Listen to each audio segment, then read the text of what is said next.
Equations of motion है Newton ने दी थी, उसमें ये है कि लेट एक बॉडी है, एक जिस्म है बेटे, इज मूविंग, क्या कर रहा है वो हरकत पहले ही कर रहा है। स्टार्टिंग हमने कहाँ से करनी है, इज मूविंग विद वेलोसिटी, वो पहले किसी वेलोसिटी से हरकत कर रहा था बेटे। वो ये नहीं कि उसको शुरू नहीं किया, वो स्टार्ट नहीं हुआ, पहले ही वो हरकत कर रहा था।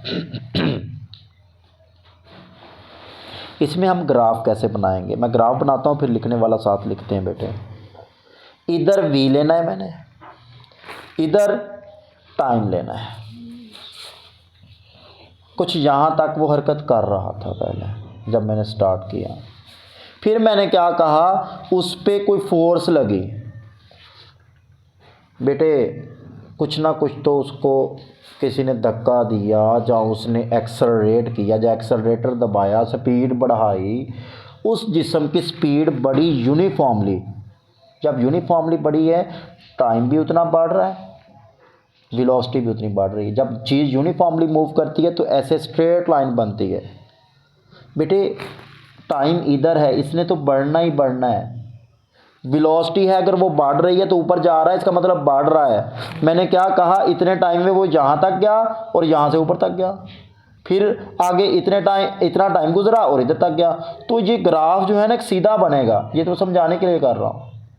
अब यहाँ तक उसकी वेलोसिटी चली गई, पहले उसकी वी आई थी बेटे इतनी, यहाँ से लेके यहाँ तक उसकी वेलोसिटी वी एफ बन गई। यानी कि यहाँ से ये वाली वेलोसिटी अगर मैं ये लाइन कर दूँ तो ये वी एफ आ गई। बेटे मैं कैसे समझाऊँ आपको, देखें अगर 20 पहले वेलोसिटी थी, उसकी वेलोसिटी बाद में 50 बन गई। अब मुझे बता सकते हैं कि वो 20 शामिल होगी या 20 निकाल के 50 होगी? शामिल होगी ना, कि वो भी 20 बीच में शामिल होगी, यानी नीचे वाला हिस्सा भी वी एफ का शामिल होगा। अगर ये 20 थी, यहाँ से फिर 30 बड़ी होगी। ये तो मैंने वैसे बनाया, ये मैंने ना बनाने के लिए इसको ये लाइन मिला दी बस, और कुछ नहीं किया, क्योंकि नीचे वाला अगर टी है तो ये भी टी है, क्योंकि फासला उतना ही है बेटे। बात समझ आ रही है? अब जो वेलोसिटी और टाइम बढ़ रहा हो ना, तो ये स्लोप आती होती है बेटे, उसे एक्सेलरेशन बोलते होते हैं। क्योंकि मुझे पता है कि एक्सेलरेशन जो है वो change in velocity over time होता है। ऐसे ही है बेटे, समझ आ रही है? यही वैसे फर्स्ट इक्वेशन है, इसी से फर्स्ट इक्वेशन आ जाएगी। जब ये ए टी इधर हो जाएगा तो ये फर्स्ट इक्वेशन आ जाएगी, लेकिन हमने क्या करनी है, इससे बयान करनी है। बात समझ आ रही है? यहाँ से फर्स्ट इक्वेशन आपके पास आ गई। जब आपको पता है ना कि acceleration V F minus V I over T होता है, तो यहाँ से ए टी इधर ज़रब हुआ तो वी एफ माइनस वी आई आ गया। यहाँ से हम कैसे कहेंगे बेटे, ये इसको ओ कह देना है, ए कह देना है, बी कह देना है, सी कह देना है, डी कह देना है, थोड़ा सा प्रोसेस भी हो जाएगा। ये बेटे ए स्लोप है, क्या है? स्लोप है। और वो होती क्या है, स्लोप जो होती है ना, टैन थीटा कहते होते हैं। टैन थीटा होता है अमूद, यानी परपेंडिकुलर ओवर बेस। बेटे ये वाला फासला चाहिए, ऊपर वाला। अब ऊपर वाला मैंने आपको बताया कि पहले 20 थी, बाद में 50 बन गई। ये इतनी कितनी होगी आपको बता सकते हो? 30। वो कैसे आई? 50 में से 20 निकाला, यानी टोटल में से नीचे वाली निकाली। टोटल कितनी थी बेटे? वी एफ, उसमें से मैंने वी आई निकाल दिया, तो ये वाला हिस्सा आ जाएगा। समझ आ रही है बेटे? ठीक है, ये परपेंडिकुलर है over V F minus V I बटे बेटे आ गया बेस। बेस क्या है? टाइम। ये वही स्लोप आ रही है, किसके इक्वल है? ए के। मैंने ये थोड़ी सी जगह इसलिए छोड़ी है कि आपका सारा कंप्लीट भी हो जाए, जिस तरह आपकी बुक में दिया है। वो क्या है बेटे? बी सी ओवर ए सी, बी सी ओवर। बात समझ आ रही है? मेरे पास क्या इक्वेशन निकली? V F minus V I divide by T. इधर बेटे ज़रब दे दें तो ए टी बराबर V F minus V I. ये पहली इक्वेशन आ गई। ठीक है बेटे, यहाँ पे मुझे ये पता चल गया जी किसके इक्वल है? A T. यही फिगर, यही सारा कुछ सेकंड इक्वेशन ऑफ मोशन के लिए यूज़ होना है। वो बेटा यहीं पर मैं कंप्लीट कर देता हूँ। देखें सेकंड इक्वेशन ऑफ मोशन जो है ना बेटे, सेकंड के लिए क्या करना है, बात इधर सिर्फ लिख रहा हूँ मैथमेटिकली। सेकंड के लिए आपने टोटल एरिया लेना है बेटे। ये जो एरिया है ना, टोटल एरिया, वो बेटे किसके इक्वल है? इसमें दो चीज़ें आ जाती हैं, एक ट्रायंगल आ जाती है, एक रेक्टेंगल आ जाती है। ऐसे ही है। ट्रायंगल कौन सी है बेटे?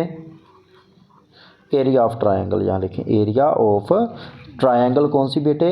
ए बी सी, दो चीज़ें आ गई ना, ए बी सी, प्लस इधर लिख देता हूँ एरिया ऑफ रेक्टेंगल कौन सी है बेटे? बस नाम देने हैं उसको, ओ ए सी डी। बात समझ आ रही है? ओ ए सी डी। कोई ज़रूरी नहीं कि ओ ए सी डी दें, ओ डी सी ए भी कह सकते हैं, लेकिन ओ सी डी ए ऐसे नहीं कह सकते, तरतीब से कहना जो भी कहना है बेटे। रेक्टेंगल लंबाई ज़रब चौड़ाई होती है, ऐसे ही है। वो तो आ जाएगी, लंबाई इसकी टाइम है, चौड़ाई इसकी वी आई है, वी आई टी आ गई। टोटल एरिया मुझे पता है एस है, ठीक है। एरिया ऑफ ट्रायंगल बेटे क्या आएगा? एरिया ऑफ ट्रायंगल आएगा लंबाई ज़रब चौड़ाई, लेकिन ये क्या आ जाती है? उसकी हाफ। मैं अगर इसमें से ये लाइन खींच दूँ तो ट्रायंगल नहीं बन जाएगी? जो ट्रायंगल है ना, वो दरअसल किसका हाफ है? रेक्टेंगल का। वो लंबाई ज़रब चौड़ाई होती है, ये भी लंबाई ज़रब चौड़ाई हो जाएगी। हाफ का मतलब बटे दो होता है बस। बेटे लंबाई मेरे पास 80 है, मैं 80 यूज़ कर लूँगा। जब V F minus I V I भी यूज़ कर सकते हैं, 80 भी कर सकते हैं। चौड़ाई टी है, आ गया बेटे। और नीचे क्या आ जाएगा? 2। ये दूसरी इक्वेशन आ गई। फिर इसको पहले लिख लें, V I T plus 1/2 A T का स्क्वायर। बात समझ आ रही है बेटे? टोटल एरिया में सेकंड इक्वेशन ऑफ मोशन करने के लिए आपने जस्ट क्या करना है? टोटल एरिया लेना है बेटे। मैं सिंपल सा कहता हूँ, रेक्टेंगल का एरिया क्या आ जाएगा? V I T. और ट्रायंगल का क्या आ जाएगा? एक तो आधा बटा 2 आएगा, और दूसरा क्या आ जाएगा? ए टी मल्टीप्लाई टी, तो वो ए टी का स्क्वायर आ जाएगी। और total area S S R कर देना है। अच्छा बेटे, let a body is moving, इसको कैसे बयान कर सकते हैं? With velocity V I. ये सिंपली कर देंगे, उसके फोर्स लग रही है, ये सिंपली कहते हैं देन इट एक्सेलरेट्स। देन वो क्या करती है? एक्सेलरेट होती है। एक्सेलरेट का मतलब क्या पता है आपको बेटे? क्या होता है? तेज़ होना, रफ्तार में तेज़ होना। एक्सेलरेटर कहते हैं ना, दबा दो, एक्सेलरेट और तेज़ होना। Then it accelerate uniformly. क्या करती है वो? यूनिफॉर्मली। विद एक्सेलरेशन ए, ये लिख दे, एक्सेलरेशन ए एंड अटेन्स, और क्या अटेन कर लेती है? हाँ जी, अटेन्स वेलोसिटी वी एफ, ठीक है। देन आगे यूज़ कर देना है आपने। फर्स्ट इक्वेशन मोशन के लिए ये चीज़ यूज़ कर देनी है, सेकंड इक्वेशन के लिए ये यूज़ कर देनी है। अब थर्ड के लिए करें। थर्ड में आपने एरिया ही यूज़ करना है बेटे। ये वाली जो चीज़ बनी थी ना, मैं दोबारा बना देता हूँ। ये जो थी कि ये एक्सेलरेट हुई थी ऐसे, ये जो ये से है ना, इसको कहते हैं ट्रेपीजियम। क्या कहते हैं? ट्रेपीजियम से कहते हैं। ट्रेपीजियम बेटे क्या क्या चीज़ें थी? ये टी था, ये ए टी था, यानी वी एफ माइनस वी आई बराबर ए टी था, ये ए था, और ये वी आई था, ठीक है ना। ओ ए लिख देता हूँ बेटे time, O A B C D. अब देखिए हमने क्या करना है? एरिया लेना है ऑफ ट्रेपीजियम। ट्रेपीजियम बेटा क्या आएगी? वो उसे कहेंगे O A B B D, B C D भी कह सकते हैं, कोई ज़रूरी नहीं कि उसको ना करें।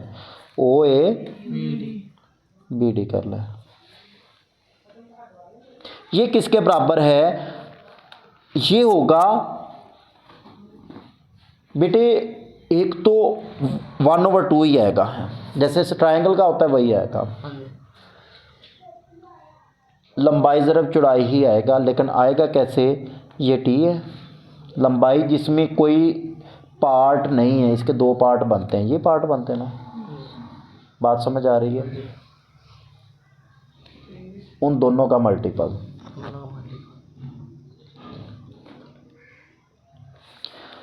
लंबाई और क्या करना है बेटे आपने?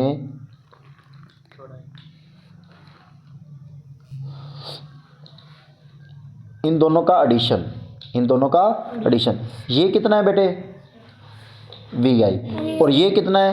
वी एफ, जिसके 2 पार्ट बन रहे हैं। इन दोनों का क्या करता है ना, टोटल को क्या करना है? वी एफ जमा वी आई लिख लें, या वी आई जमा वी एफ लिख लें, बस। ये बेटे एस है बराबर 1/2। इस टी की कीमत लिखनी है यहाँ से। बेटे आपको पता है टी के साथ ए ज़रब हो रहा है, वो इधर तकसीम हो जाएगा, तो V F minus V I divided by A आ जाएगा। बेटे यहाँ से टी की वैल्यू मुझे चाहिए, तो ए इस तरफ आके क्या हो जाएगा? ये क्लियर है? टी की कीमत बस सॉल्व हो गई। ये जो 2 है इधर डिवाइड हो रहा है, इधर आके मल्टीप्लाई हो जाएगा। और ये क्या हो गया? A plus B A minus B, B F square minus V A square. ये थर्ड इक्वेशन ऑफ मोशन आ गई। एरिया ऑफ ट्रेपेजियम दोबारा सुन लें, जिसमें कोई आपका पार्ट नहीं, सिंपल सीधा लंबाई ज़रब चौड़ाई ही आपने करना है, वही चीज़ याद रखें। लेकिन इसका क्या होता है, जो पार्ट 2 बन रहे हैं, लेकिन टोटल ये वी आई और ये वी एफ, उन दोनों का एडिशन। लंबाई ज़रब चौड़ाई ही है, लेकिन ये लंबाई टी लंबाई है, चौड़ाई में क्या करना है? इन दोनों का एडिशन, जिसमें पार्ट बन रहे हैं। इसमें पार्ट बन रहे हैं ना 2, यहाँ से यहाँ तक और एक यहाँ से। बात समझ आ रही है? या आप सिंपल यार ये कर लो, ये टोटल आपने लेना है, उसमें वी आई भी शामिल है और वी एफ भी शामिल है। बेटे वी एफ टोटल नहीं, ये पार्ट और ये पार्ट हमने दोनों ऐड करके लेने हैं, ये याद रखिएगा। V I plus V F total और बात है। जैसे मैंने कहा पहले वेलोसिटी 20 थी, फिर 50 बनी। अगर मैं अकेली 50 यूज़ कर लूँगा, वी एफ यूज़ कर लूँगा, फिर नहीं, मुझे 50 के साथ वो नीचे वाली 20 भी शामिल करनी है, टोटल 70 बनेगी। ये चीज़ याद रखिएगा। इसको ऐड करना है और इसको ऐड करना है, मतलब इन दोनों को ऐड करके ज़रब देनी है। लंबाई ज़रब चौड़ाई ही आना है, ये लंबाई ज़रब ही है, चौड़ाई में दोनों जो पार्ट बन रहे हैं उनको लेना है। ये थर्ड इक्वेशन ऑफ मोशन आ गया। ओके बच्चों।